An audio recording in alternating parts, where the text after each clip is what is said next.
Decentralized finance, otherwise known as DeFi, is an open financial ecosystem where you can build various financial tools and services in a decentralized way.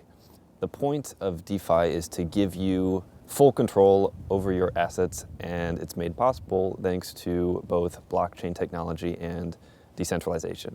In response to advancements within the realm of DeFi, many banks and fintech firms promise to provide more control over your assets, but you are still trusting another entity to manage your funds. And this is obviously not free of charge. You may have noticed that everything associated with decentralized finance has been portrayed by mainstream media in a negative way.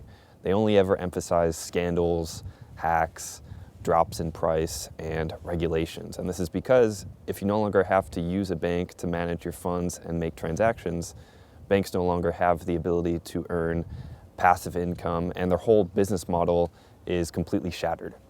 You may be wondering, well, what do banks have to do with the media? Well, centralized bankers and the private owners of the Federal Reserve own the media, so they obviously are going to control how their first ever competitor is portrayed. For example, the only countries without a central bank owned and controlled by the Rothschilds right now are Cuba, North Korea, Iran, and Syria, which are all obviously enemies of Western media.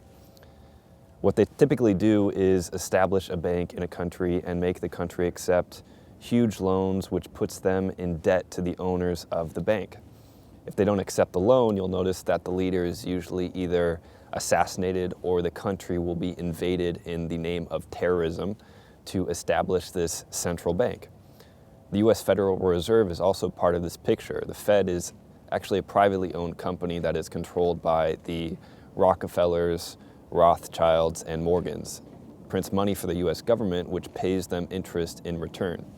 This means that if we were to reset the nation's debt right now and begin reprinting money, we would be in debt to the Fed from the very first dollar loaned to the government. So it's an extremely profitable business model for the people who own the Fed, including bankers who also own the media.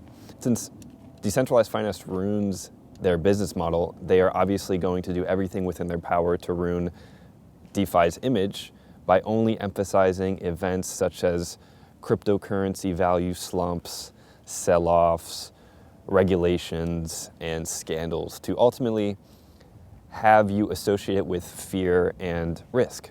They don't want you to have control over your money because that means you'll no longer need the Federal Reserve or central banks.